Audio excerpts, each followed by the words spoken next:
Hello everyone, good day. Welcome to another video in electrical circuits 2. No? So this time we will be discussing about two-phase systems. Specifically, we will be solving some problems regarding this topic. No? So let's start with a brief history about uh, two-phase systems. So two-phase systems was used in the late 19th centuries, no, when the first power system came out in Niagara Falls, no, under the supervision of one of the most brilliant engineers in the history, Nikola Tesla. No? So si Nikola Tesla, he is the first one to propose the use of multi-phase systems. No? So specifically, ang ginagamit ni Nikola Tesla is two-phase system. So uh, the first generator na gi-install gato sa Niagara Falls powering to power the US and Canada. So it was two-phase, no, back then in the 19th century. So as of now, ang two-phase systems is we know na it was replaced with three-phase systems, no, because some 5 to 10 years after na-establish ang two-phase system ni Nikola Tesla dito sa Niagara Falls, New York, uh, it was proven by several scientists from different parts of the world na three-phase system is more efficient. No? So, including Tesla also. So, na-realize sa mga um, brilliant minds during that time nga three-phase is better than two-phase. So, to cut the story short, so 1890s as of taman karon at this very moment ang ginagamit na to is the three-phase system. Pero two-phase systems also exist, no, also exist in some special applications like servo motors. So some servo motors are actually working with two-phase squirrel cage, two-phase squirrel cage setup. Okay, so that's it now.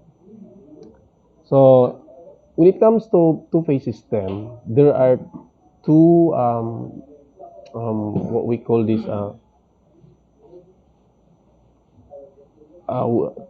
two popular connections. No? So the first one is two-phase four-wire, and the other one is the two-phase three-wire.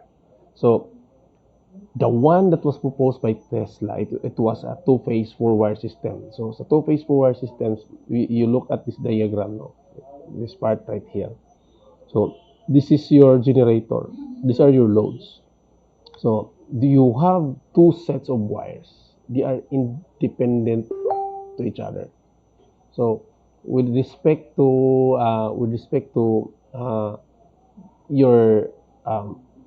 your magnet, with respect to your magnet, they are 90 degrees out of phase, no, ang duha na to ka phases. So that is why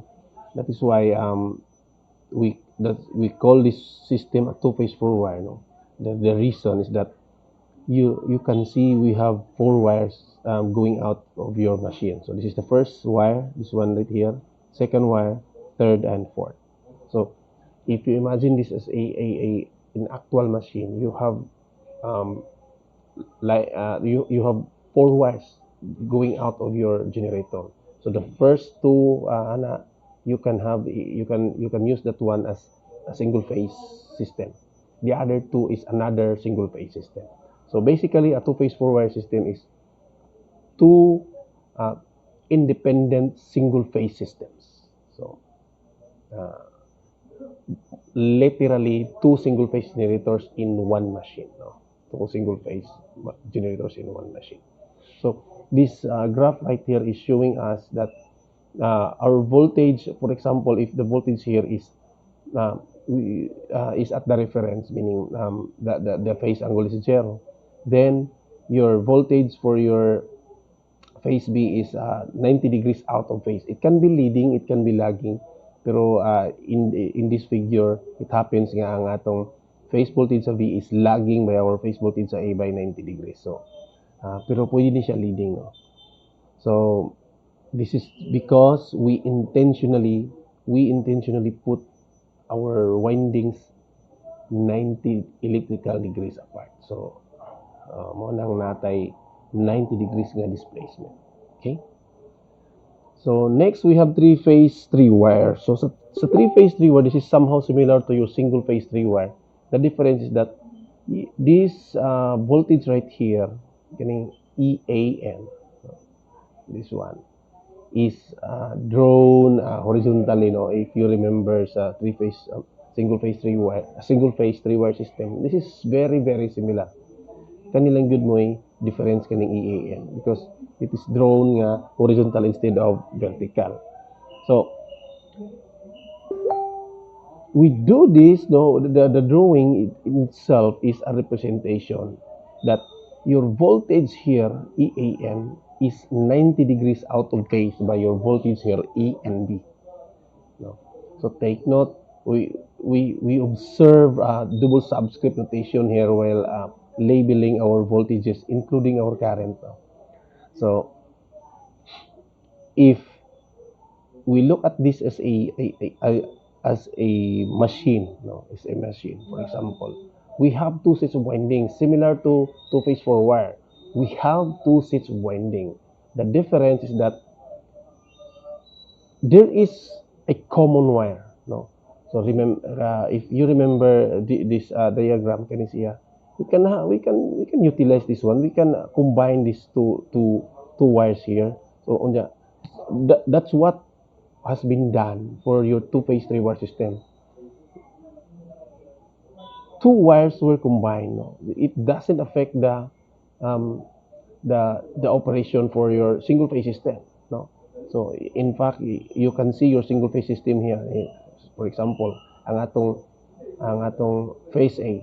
This is it. Kanya, if you disregard these meshes, kani siya nga mesh o kani nga mesh, you have your phase A here. Na, kita ninyo, kani nga mesh. This is your phase A. If you disregard kani sad nga mesh, kani silang duha kini o kani, you can see you have your mesh for your phase B. Na?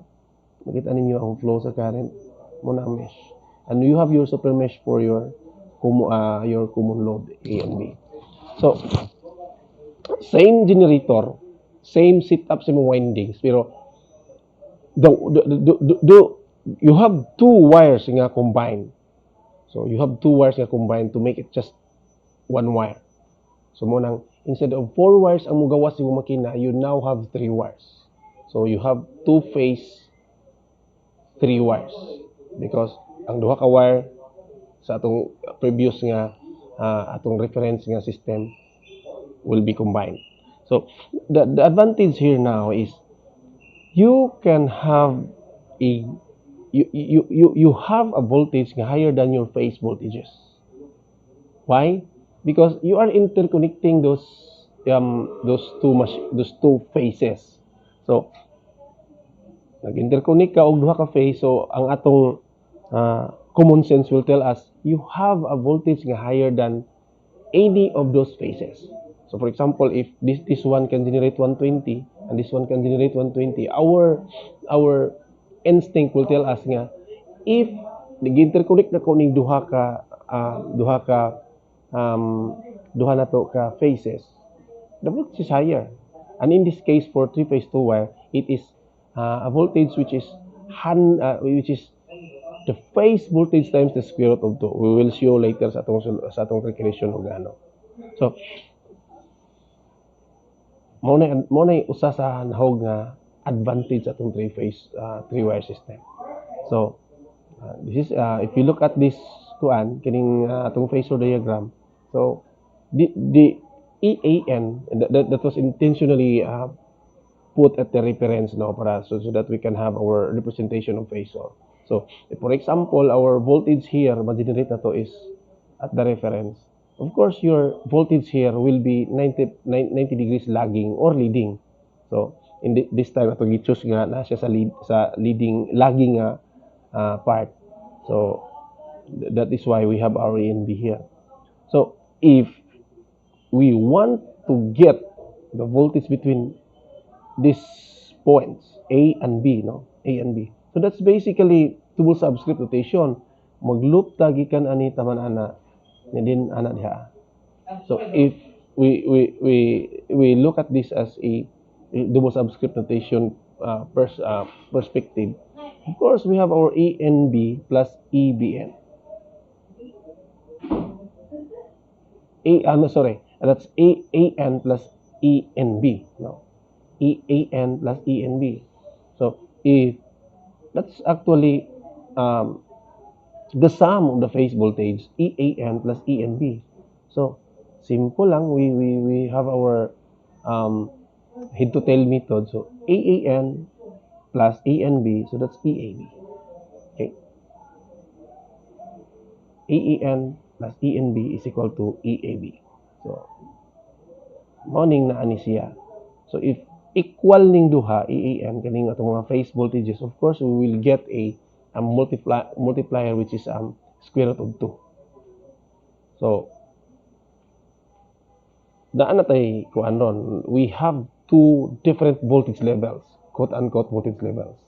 So the first one is your phase voltages. For example, your every phase, duha man ka phase, every phase maka-generate og 120 volts or say 200 volts between one of the wires nga dili neutral, dili common, between those two wires, you can have 120 times a factor of square root of 2.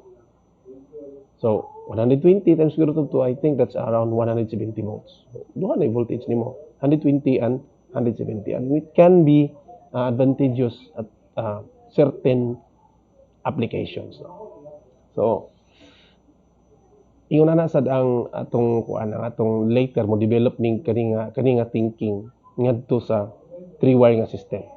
So similar lang gihapon siya nga concept nga okay, we will use multi-phase, we will use polyphase system because we can have at least two, or we can have more than one. We can have more than one voltage levels for our system. Of course, from a technical perspective, we can say it's advantageous for us because, for example, you have a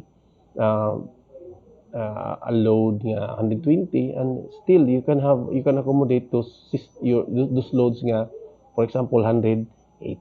Okay, so that's it for the two configurations of two-phase system: two-phase 4-wire and two-phase 3-wire. Okay.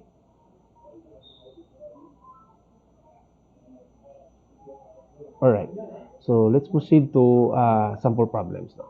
Okay, so I have prepared two sample problems, one for your three-phase, two-phase, 4-wire, and the other one for your two-phase 3-wire. Okay, so what you can see here is the sample problem for two-phase 4-wire, and then we have here the sample problem for your two-phase 3-wire.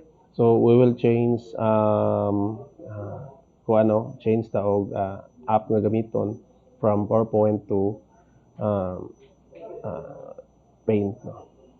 So this is our sample problem number 1. So referring to the 4-wire two-phase system shown in the figure, so this is it.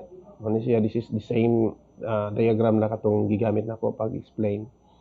So loads A, this is load A, and B, load B, our impedance is ZA 3 plus J4, and ZB, the load here is 12 minus J5.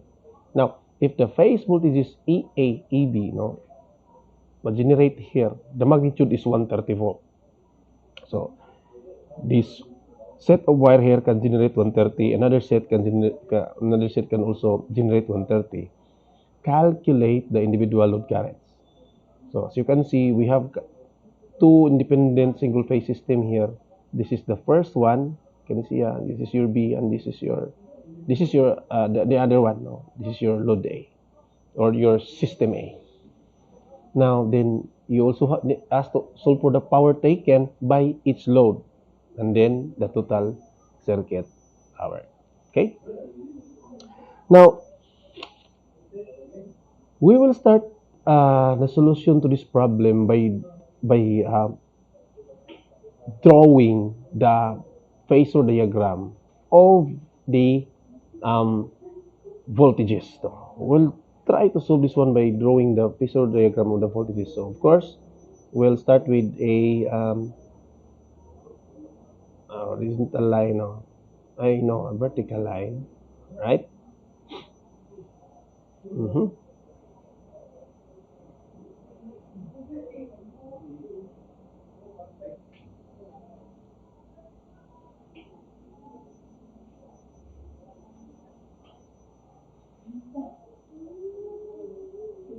Okay. So this is our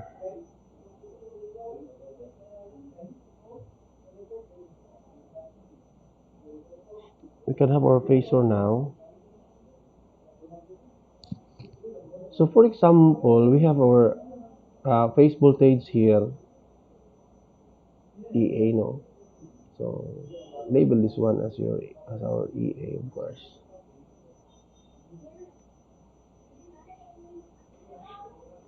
And then we have our phase voltage VB right here. Maybe we can choose another color. Actually, if you look at our reference, Charles Siskin's book, 1980, ang phasor diagrams para sa phase A o para sa phase B were separated. Why? Because phase A and phase B are independent of each other, so we can draw their respective phasor diagrams in different um, in different uh, diagrams though. So now notice the length of your phasors here are actually um, equal, no? Supposed to be equal na sila kanang blue ug kanang red nga phasor. Kay of course they are representing 130 volts, no? So this is your EB, no? Which is 120, 130 ang iyang magnitude, and you also have your EA, which is also 130 volts, pero naman na sa reference phase angle is 0. And here, for this one, your phase angle here is, of course, negative 90 degrees volts. Right? So, mao na ang phasor diagram para sa tong system. So, this is for your phase A, nasunta nga 0 degrees, kay mo itong gibutan to sa reference. Your phase B is 90 degrees out of phase by your phase A. So, okay. Now, we can solve for individual load currents, no? So, for example, letter A. Alright.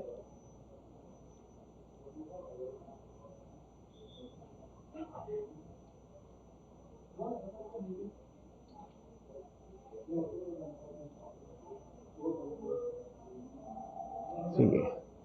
So, sa letter A, we are asked to solve for individual load current.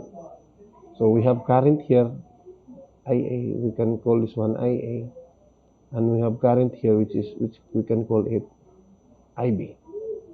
So, if you want to solve for IA, of course, it's very simple. Sorry.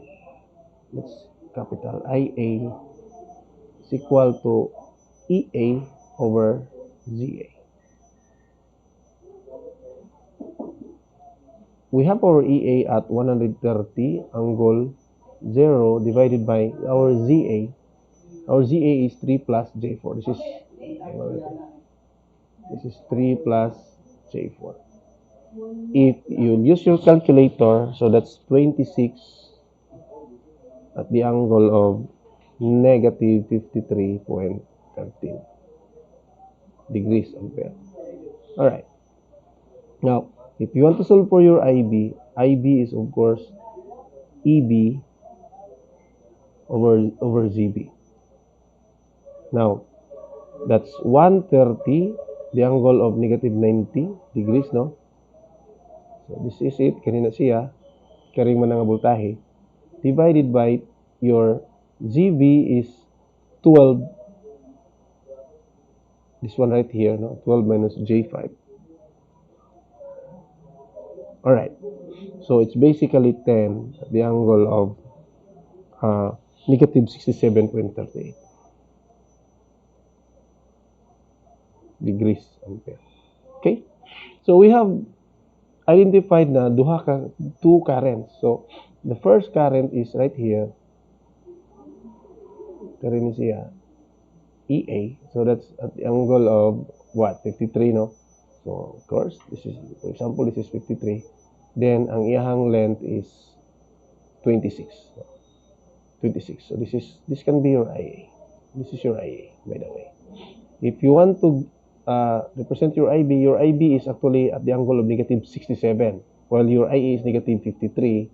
So, basically, naroon na diri ang kuha na to, no, itong IB, somewhere here. It's a lot shorter because it's only 10, while your IA is 26. So, this is our IB, right? So, that's it for our first question nga individual load currents. Now, for letter B, we are asked to solve for power taken by its load. So, power taken. So, we are asked to solve for power taken by your load A. So, we call that one our PA. And we have so many tools to solve this problem, no, because this is just a plain single phase problem. So, of course, we can use for our idea, IA squared RA. If you remember this one. Single phase naman eh. Nakakay current ng IA, your load A is 3 plus J4, this one. This is 3 plus J4. So, this has to be an inductive nga load. 3 plus J4. So, that's 3 plus J4 RL, no? RL nga circuit. 3 ang resistance, 4 ang yang reactance. So, ang current po din flow niya, we already calculated that. That's 26 at the angle of negative 53.13. So, we can use IA squared RA. The resistance part of your RL load, no? RL na 3 plus J4 man siya. Kani siya, 3 plus J4, kani nga part. The resistance nga part is 3. Nya ang current is 26. So, we can actually have, this is 26 square times the resistance, which is 3. So, if you will do that, you will get 28 watts. Okay? I have already shown you this one. No? Or you can use our formula, which is equal to, of course, the voltage at your RL circuit, which is EA, phase A, EA times IA times cosine of theta. This theta right here is the voltage between, cosine of theta. Your theta is the angle between your EA and your IA. Okay? So, the voltage is 130. So, 130 itong voltahe. Ang current is 26, no? Times cosine of the angle between your voltage, which is the angle 0, and your IA, which is at the angle of negative 53.13. So, the angle between your voltage and your current, kani siya, mo ni ang atong theta A, which is the voltage angle between this voltage and this current. And tells us this is 53.13. So, do not be surprised. Our PA here will be 28. Okay? Watts. So, that's it for the power taken by your load A. For your load B, same process. So for your load B, you can use any of the two ka-approach, no? Pwede. Kani I squared RA nga approach, or you can have your EB. I'll use this one, no? Kay many times and this is confusing, so ako ni siyang gamiton pirmi. So that's cosine of theta, which is the angle between your EB and your IB. So this is literally equal to 130, no? 130 times 10. So that's IB, kay 10 man na diya, times cosine of not 67.38, guys, no? Why? The angle here should be the angle between your phase voltage and your phase current. So that's EB and your IB. 67 degrees, kani siya nga angle right here. This is the angle from the reference to your phasor IB. So kaninang angle 67. So the angle between your IB and your EB, this angle right here, kani siya your theta B, no, is actually 90 minus 36.87, because the angle of your IB as a phasor is 67.38. So gikan ani taman ani, so gikan ani taman ani, so kani nga angle ba kani siya mo ni ang 67.38, pero kani ang angle nga tong gipangita, which is equal to of course 90 minus 67.38 degrees. So og imo nang kalkulatoron, resulta ka ana sa number nga 1,200 watts. Nya, di ka matinga nga gamitan mo na sa IB squared RB, no? Equal siya sa your IB is 10. So that's 10 square times your RB, which is 12. Kay 12 ang atong impedance kay 12 minus J5. So mo nang 10 square times 12, which is also equal to your, of course, 1,200 watts. Okay? So equal lagi na dapat, no? So that's it for our second kuan kani siya nga part, no? So second nga question. Then finally, we are asked to solve for total power. So if you want total power, PT, that's basically equal to PA plus PB only. So PA plus PB, so that's 2028 watts. That's PA plus PB nga 1,200. So you will get PT, which is equal to 3,228 watts. Okay? So why is it important for us to solve these quantities? For example, why are we asked to solve for current? For example, so the same reason, no, we're asked to solve for current because this will be, if we are designing such machine, such generator, this is the wire, this will be used as a basis, no, for sizing these wires here, kaning upat ka wire. Maybe kaning 26 this IA. So ang pag-size sa wire aning duha ka wire kaning mo gamiton sa imong phase A is based on this number. And pag-size nimo sa wire sa imong phase B is based on this number. If you are you already have identified your loads, no, for example. And kanisang total power, sir, why is it important for us to know the total power?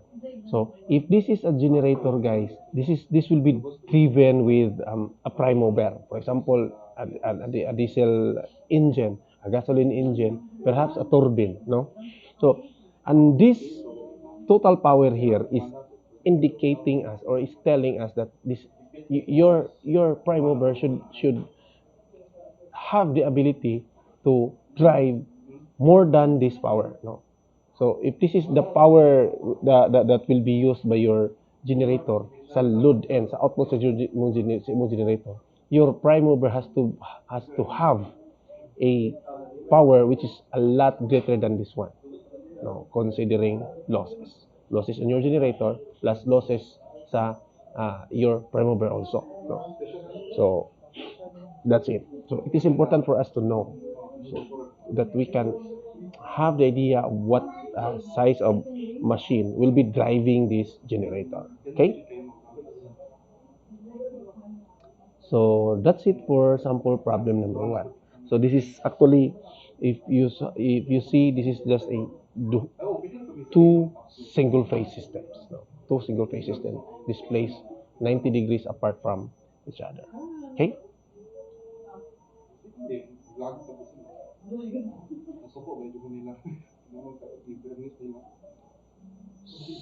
So we have sample problem number two, no? So for sample problem number two, this is for two-phase three-wire, no? So klaro kayo nga two-phase three-wire kay if for example, this is our this is our machine. This is our machine. No? You can see there are three wires going out, no, from this machine. So duha siya, atong machine is composed of two single phase system. Pero this time interconnected instead of independent, just like not like the previous one. Okay. Now we have situation here that is quite important ang double subscript notation. No? So we have voltage here which is A to N, AN. So that's plus and minus right here because this is AN. And which is also equal to A in B. So ang arrow is going down. So that's important later, no, sa atong paggama sa atong phasor diagram. So take note, NB and AN ang atong assumption sa atong mga windings sa atong generator. So we intentionally do that so that our line voltage line parameters, that's AB, the combination of your two phases will be this one, no? This will be sum of these two phases, no? So ato nangyari sa pero it there is a way, there is another way of representing this one. I choose to represent it this way. Okay, so let's start with a phasor diagram. So ang given na to ani natay magnitude of the voltage generated here is equal sa magnitude generated here, which is 120 volt. We have all currents given. So currents IAN kanina siya, kanina current ani. We have currents IBN. We currents IBN, no, is 25 angle 45, but we current here is I in B, so that's different. We have current IAB, which is equal to 15 angle 0. Now first we have to solve for the power taken by each load and of course the total power. So kani nga mga load na to ani pila ni mga individual power, then pila pud ang total. Then finally we have to solve for the currents IA, current here, IB, and our IN. So that's basically, if you have a machine nga connected to phase 3 wire, pila man ang mugawas nga mga flow nga mga current sa mga wire nga tulo ka buok ka mugawas niya. So that sometimes we refer that as line currents, no? Okay, so sa three phase system we call it line currents. Para two phase pa man so we have line wires and we refer niya og neutral wire. Okay, now let's start our solution here with a phasor diagram. Okay, so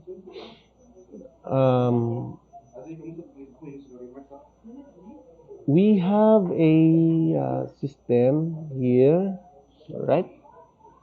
I hope it's clear to you, no? Ang akong drawing, akong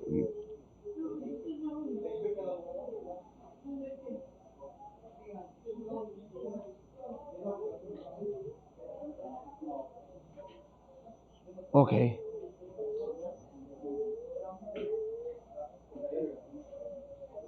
Alright. So, mo ni siya ang atong kuan. Now, we have a I will use red for wait.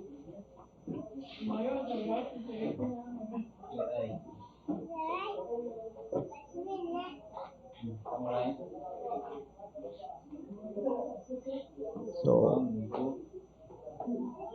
okay. Sige.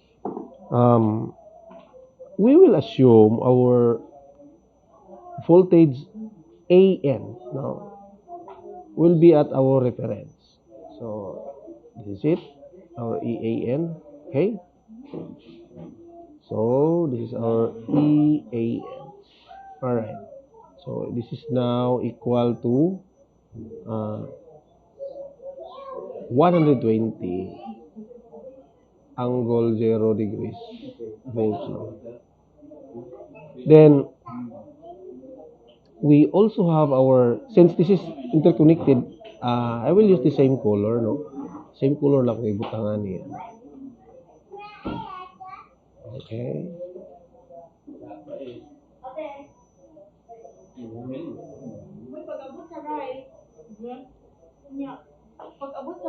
This will be our E in B, no?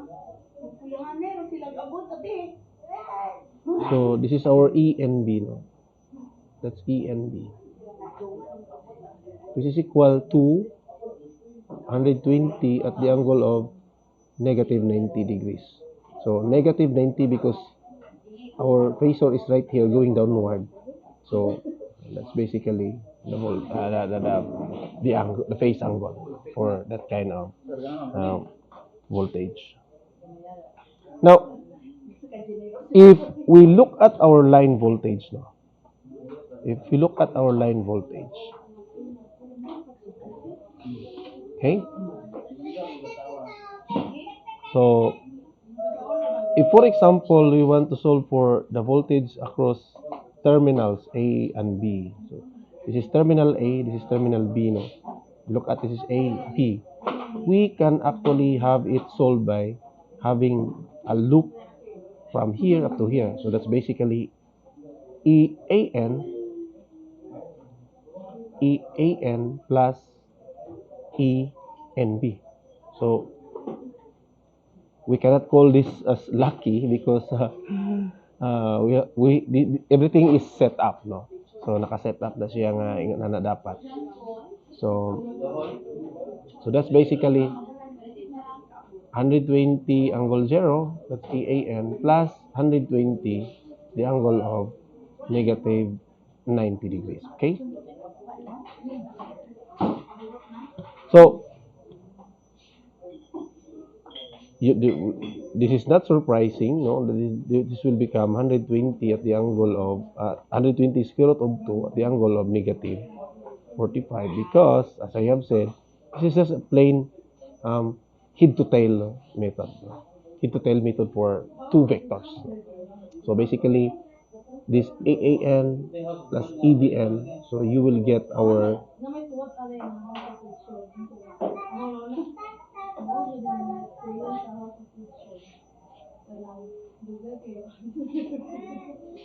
so this will be our EAB node,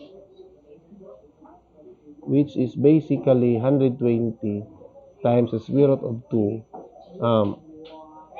the angle of negative 45 degrees volts. Okay? So, we have our voltages na. We have EAN, we have our EBN, and we have our AAB. Remember, we have three loads. So, we have our load AN, our load NB, and our load AB. This is the reason why we solve three voltages. Two phase voltages IAN and phase voltage is EAN and ENB plus one line voltage which is EAB. So ang line voltage no murag mahog na siya ron nga jargon sa nato.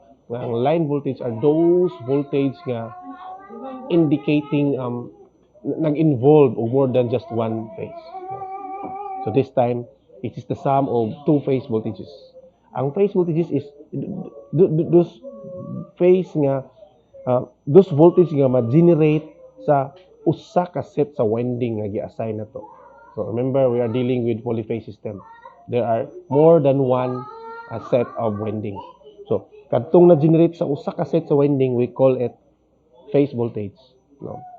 Pero ang na-generate sa ang voltage nga makuha nato out of more than one phase.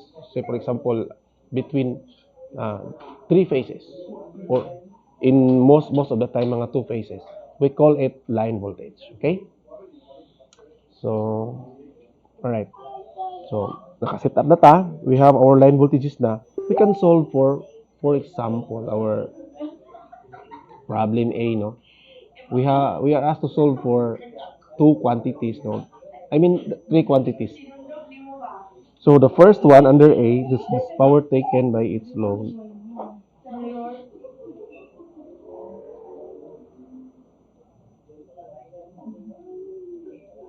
Its load. Uh, of course, we need to solve for Tulurika power. The first one is PAN.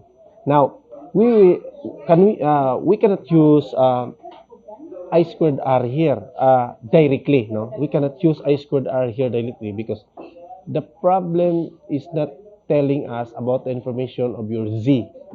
For example, your ZAN, your ZNB, and your ZAB. There is no information. Instead, we are given with the information of our currents. For example, we are given with current IAN. So our IAN is 120 at the angle of 45. So we have our IA here, no, natay IA ani nga angle negative 45, right? So this is our IA. IAN. 20 at the angle of negative 45. Okay? Then we have our IBN. Our IBN is 25. That's 5 ampere greater than our IAN. So, okay. So, much longer ni siya at the angle of 45 also. So, okay. Maybe here. Ano ito ibutang nga itong IBN. So, B to N na siya at the angle of 45. Then we also have our IAB, no? Our IAB is 15, so it's shorter than IAN. So this might be our IAB, 15 angle 0, right? Now this is the part of our solution wherein the part of our discussion again where phasor diagram is very important because we cannot solve powers here without looking at our phasor diagram. Okay, so for example, remember we need to solve for three powers, individual power taken by each load. We have three loads, so we have three powers to solve. So now first one is PAN. If we want to solve for PAN, because we don't have any knowledge about the voltage, about the impedance yet, but we have voltage and current, we can use our equation, for example, wait. So that's EAN, right? Times IAN. Cosine of theta, which is the angle between EAN and IAS. So, kaning part, this is muna ang challenging, no? So, alright. So, this is basically our AAN is 120. That's phase voltage. Our IAN is the magnitude of our IA.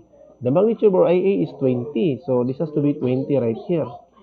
Times the cosine of the angle between EAN and IAN. So, mao ni ang EAN at the reference, angle 0. However, ang atong IAN, the current flowing through it is at some angle negative 45 with respect to our reference. So, the angle here must be 45 degrees. And take note, ang load din nato sa atong AN nga phase, no, is lagging. Why? Naa diri ang atong voltage while ang atong current is lagging 45 degrees 45 degrees apart from our IEA.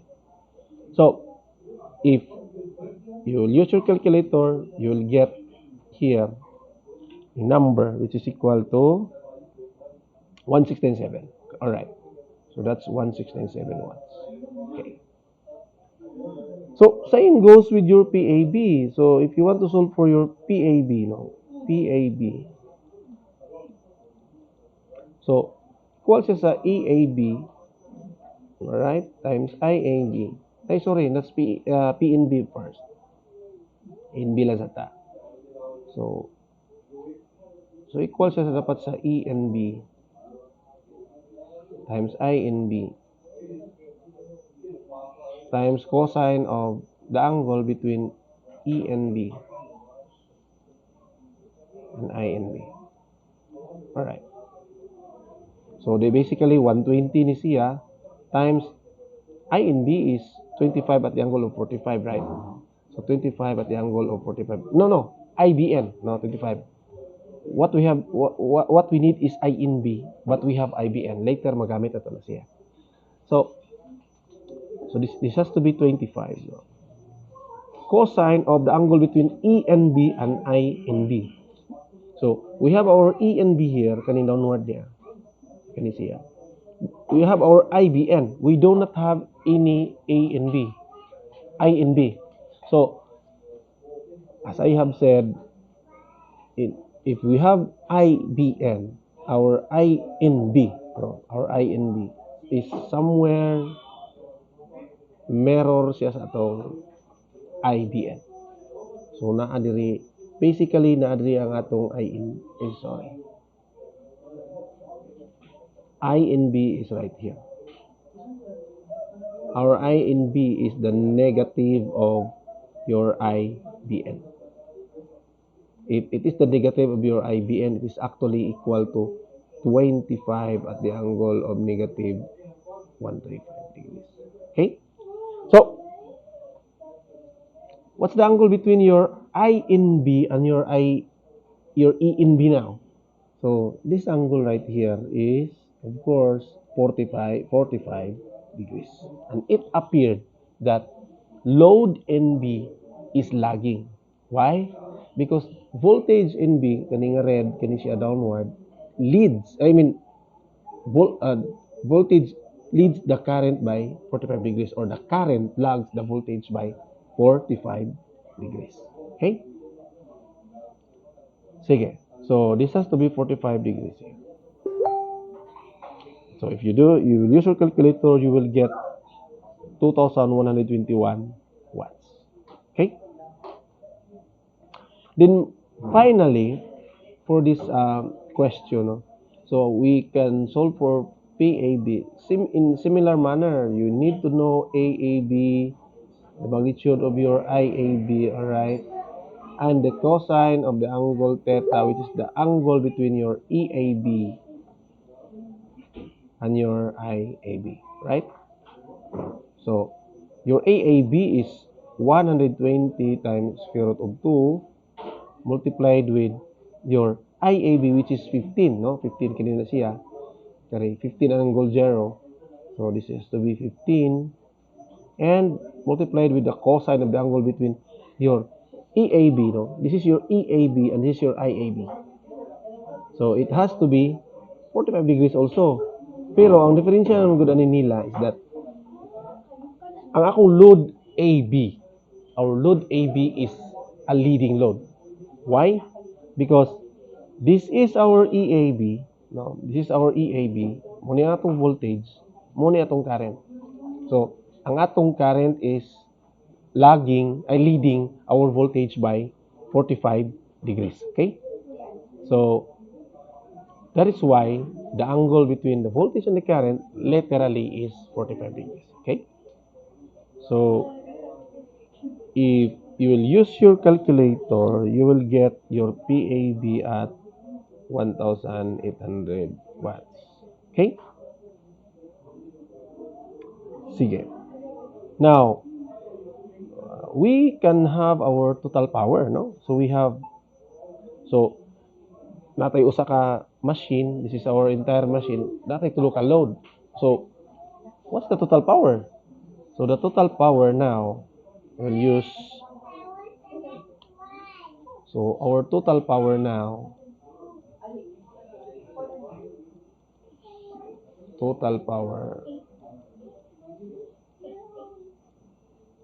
total power PT is equal to PAN plus PNB plus, of course, PAB, right? So basically, this is 1697 plus 2121 plus 1,800. Or our total power, which will be the basis in calculating or determining what is the capability, what is the capacity of our prime mover, is 5,618 watts. Okay? So, that's for the first question, which is asking for the individual power and the total power. So, mga na siya sa letter A. Sa letter B, what is asked, if ibalik na ito ang slide, it is asking us to solve for our line currents IA and IB, including our neutral wire, IN. Pila man yun ang flow aning wire, kaning wire o kaning wire. So that's basically the question. So,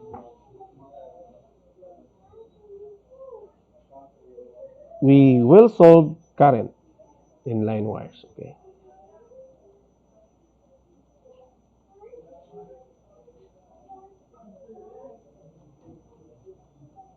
So, IA. If atong tanawon diri sa tong diagram, no, this is our IA. Kani siya, no. Wait, ako lang Alin lang diri. If you remember this one, okay. All right. So, our IA, klaro kayo, no? Our IA, this one, is equal to IAN, is the sum of IAN plus IAB. No? So, current entering IA, current leaving are IAN and IAB. So, that's basically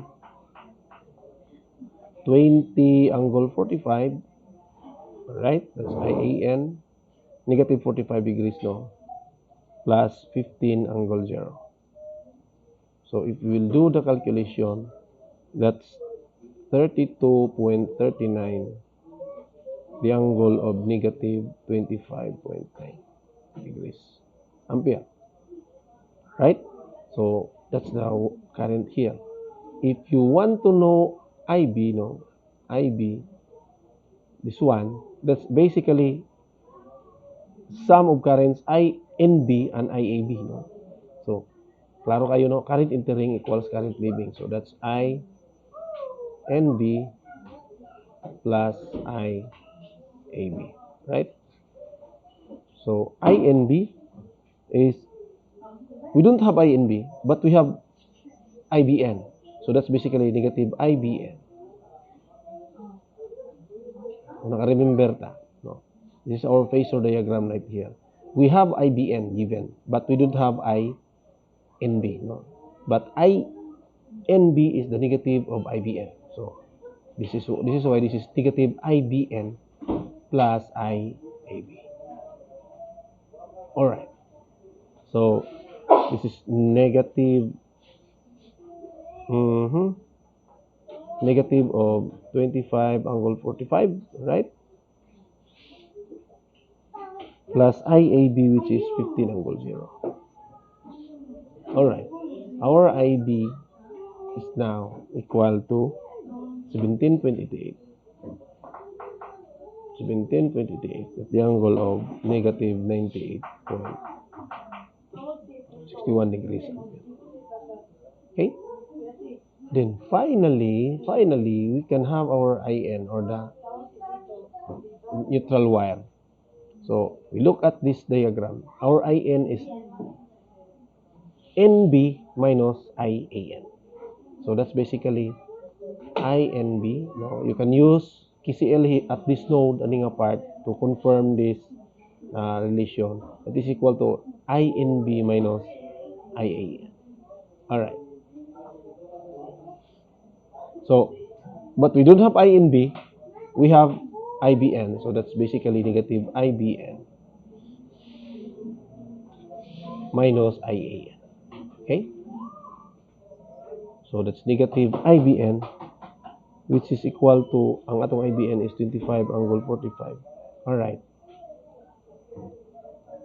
Minus 20 the angle of negative 45 degrees.